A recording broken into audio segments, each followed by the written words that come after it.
Sam, do one. Yeah. Tell me. All right. What are you going to enlighten me with today? Sam. Yeah, do your story. My voice is getting tired. Righty. I wanted to talk about Frank Sinatra and his ties to the mob. Did you know he wasn't a mobster, but he had some good ties into the mob? I don't know if I know this because of movies or something, but I always feel like this was a thing about Frank Sinatra, and wasn't he helped up to the top by the mob maybe, or some... Well, so he had a dossier put together by the FBI, and they followed him his whole career. The FBI, I feel like back in the day, was this under Hoover? Is that the right... Yes it was. Yeah, okay. It was. And he basically he began to be followed by the FBI during a tip that he had paid a doctor $40,000 to mark him as medically unfit for the army. Yeah. Which it turned out was false. He had a problem. I think a problem with his ears. Yeah, he had some perforation or something, and it basically was a accusation which damaged his whole career. But wait, that it gotten out of the draft. That he'd paid his way out of the draft. Okay. And actually it wasn't true. But it was the tip that got the FBI looking into him, and basically $40,000. Yeah, back in the day. Well, for 40 it's years, got to be like $500,000. When was this? A lot of money. This was 60s. in the Wait, no, 30s, way earlier 30s, than that. No, what 30s. am I talking about? In the 30s. Dude, that's a lot of money today. He began getting famous in the 40s. That was kind of his rise to fame. But he had a lot of like mob connections. So there was I don't know if it says anything to, but there was a very famous mobster called Sam I think that's Giancana. Giancana. And I've done enough biographics episodes about the mob to vaguely have some familiarity with these names. Yeah, well, let me pop open the story. Here okay. We go. Oh my goodness. Where is it from? History.com. History.com. Therefore, it's real. There you go. Is History.com run by the History Channel? I would like to think so. I'm not. I don't know if I'd like to think so. The History Channel went downhill. Is it Ancient Aliens? So, isn't William Shatner presenting a show on History now about aliens? Which is that a history show or is that sci-fi? Dude, History Channel is basically sci-fi these days, or like fantasy. This is quite nice. Okay. So Sinatra supposedly introduced Giancana to John F. Kennedy's campaign in 1960s and provided support to the Kennedy campaign. Okay. He also introduced Judith Campbell Exner, Giancana's girlfriend. During the long years, the years-long affair that followed, Exner allegedly acted as a liaison between Kennedy and Giancana. So he was sort of the link between the mob and the presidential suite. So that was... Oh, you look confused. I'm slightly confused. It was a lot of names going to a lot of places. Yeah. So there was a years-long affair between Judith Campbell Exner, Giancana's girlfriend, and Kennedy and John F. Kennedy. Okay. And what's this got to do with Sinatra? So he was the one that introduced them. He put them together because he had all the mob links. Who?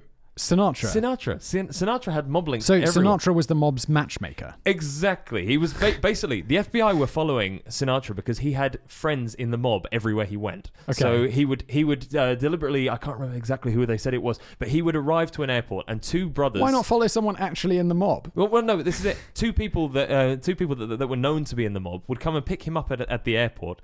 They would take him home, and he would spend 3, 4, 5 days with them over the weekend. Sinatra had a bit of a thing for women drinking and, so they say, drugs. Oh my! What? Well, Pablo Escobar's rock and roll lifestyle. Pablo Escobar's son said that Sinatra was one of Pablo's best dealers in the US. Best dealers? Best dealers. He had access to all the top circles. But he had loads of money. Why would he be a drug dealer? Because do you think the devil's dust is a poor person's drug? No, but if I was buying the devil's dust, the person who sell it to me is probably not rich. Oh, but they are. No, he works for some guy who's rich. Oh, but no. Well, this is that's what Pablo Escobar's son said in an interview. So whether I'm super skeptical about that. That sounds like conspiracy theory. Pablo Escobar's son, not probably the most reliable source on the planet. Well, he seems like a nice guy. I've got to be honest, but Basically, he got into all sorts of trouble, but nothing ever actually put him as he works with the mob. Okay. It was just he just had this constant sort of side by side alignment with mob characters, and of course that was sort of his persona as well. He was sort of always in the nightclubs, always with the women, with the. Was it cool? Was the mob cool back then, or is that just something that movies have romanticized since? I don't even know. You know, that's an interesting thing. I don't know. I think we look back into the olden days and we go, oh, it's so romantic. Yeah. Because when you make movies, they make it look great. And yeah. And it's not. Everything gets romanticized eventually. I mean, maybe not everything, but even like the war. Like the big wars, like World War I or World War II. There's been made so many movies about heroism and action and like Band of Brothers that said, yeah, I'd love to fight. I'd love to fight the war. Are you smoking crack? You would not want to mad. fight in the war. Yeah. Are you high? No. Be extremely glad, and then maybe go see a psychiatrist.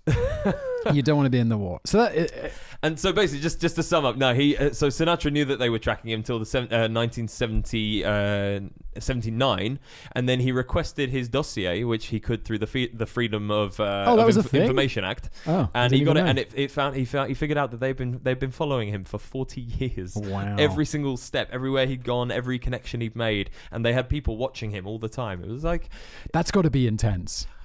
Well, I suppose he was one of those. Like, who were we discussing? But I guess if you're that famous anyway, like we talked about one of those like different levels of fame. It's like he's. I can't think who we spoke about. We talked about George Clooney. George Clooney previously, who was like he had got that spy satellite over Yemen, I think. Yemen. Was it Yemen? I think it was Yemen. Doesn't matter. But the dictator of the country was like, hey, it's not really fair that you're watching me all the time. And George Clooney was like, welcome to my world.